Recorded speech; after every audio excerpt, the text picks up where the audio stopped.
All right, Coach Shardo, and thanks for joining us, Dan. Yep. Tough loss. I really feel like we put our best foot forward in so many areas here tonight. Just a couple things happened. One, ran into a buzzsaw in Bellarmine. They're making shots, some crazy shots against good defense, and then we just struggled to shoot it in the second half. Yeah, I thought, and it was part of my concern. We early in that game, we were playing really well, and we come to every media timeout, and it was really tight, which means they were playing really well. And I thought over the course of the first 25 minutes we were okay, but that last 15 minutes you could see where fatigue became a factor in that game, and we still got some good looks. We got some inside outs from the post that were wide open from some of our best shooters, and we just couldn't knock them in. And I think personally that fatigue was a big part of that. They just make you work so hard at both ends of the floor, and maybe this is the one game where our lack of depth really showed, especially, like I said, in that last 10 minutes, 12 minutes or so. Well, and add to it, you guys have been on the road since Thursday, sleeping in a hotel room. It certainly doesn't help for rest, but I think to win a game like this in front of 2,000 fans and against a whistle that's not going your way, the first half offensively was exactly what you needed. You just need Bellarmine at one point was 8 of 9 from the floor and made 6 threes, and to be still in the ball game is pretty crazy. Yeah, it really is. I didn't have, I'll be honest with you, I felt like we should have been ahead at that point by, we were playing really well, executing our game plan to a T.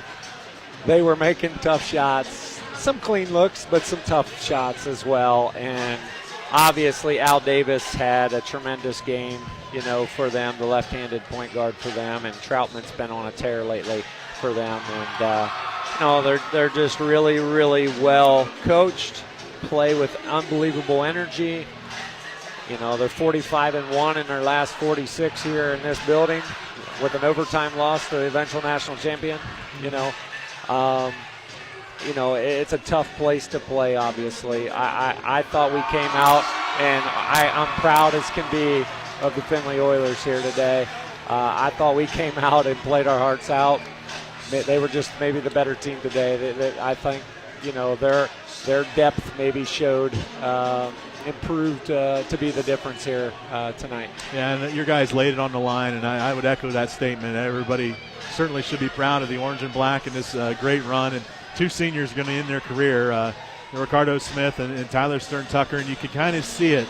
And you do it every year with seniors. As the start of the year, everything's kind of normal. You get down to those last 5 or 6, they start to feel it. And talking with them last night, you could see it. They understood that this was the end, and I'm sure it was pretty emotional for those guys. Yeah, it really was. It always is, and when they look back and reflect of their senior seasons, they've got a lot to be proud of. I mean, I don't know that we could have asked Charlie and I and the other coaches when we sat down in a preseason what we got out of our 2 seniors. We'd have taken that in a heartbeat. That's the kind of senior year that those 2 guys had for us. And they represent the University of Findlay really well. And I thought, again, tonight, those 2 had great effort, a little foul trouble, but great senior year for both of those guys. Going to be missed. Tyler was on a tear. I told him in that locker room, gave him a big hug and told him we wouldn't be playing tonight if it wasn't for you, because he was huge in those first 2 games down here in the regional. And Ricardo having to be moved positions and go to the point.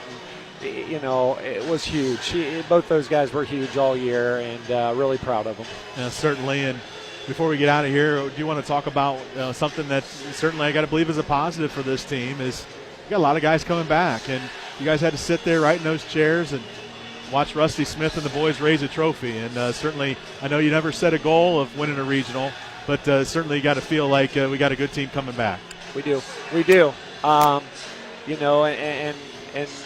we've got a lot of newcomers coming in with them, and these guys need to use this experience this year, hopefully use this as some motivation, see just how hard you have to play for 40 minutes. All the experiences that you get these good teams in the regional tournament, all the experience you get prepping for these games, hopefully I know we got a couple guys for sure that are going to be getting after it and getting better. We need all those guys to do that. And if they do, we'll give ourselves a great chance. Martise and Taryn are going to work hard. And hopefully the rest of those guys will really fall. Alston Gardner, we got some guys that are going to work. But we need everybody working and working not just for a couple weeks when this is fresh, but, all summer long. And if we do that, it'll be a really exciting season next year to start for the Oilers. Well, Coach, I appreciate you joining us all year long. I really appreciate it. You guys had a tremendous year. Congratulations. Thanks a lot, Jason. That's Assistant Head Coach Dan Shardo. Thank Dan joining us all season long, regardless win or lose. No tougher loss than one tonight. Dan come out here and talk to me, and I really appreciate that.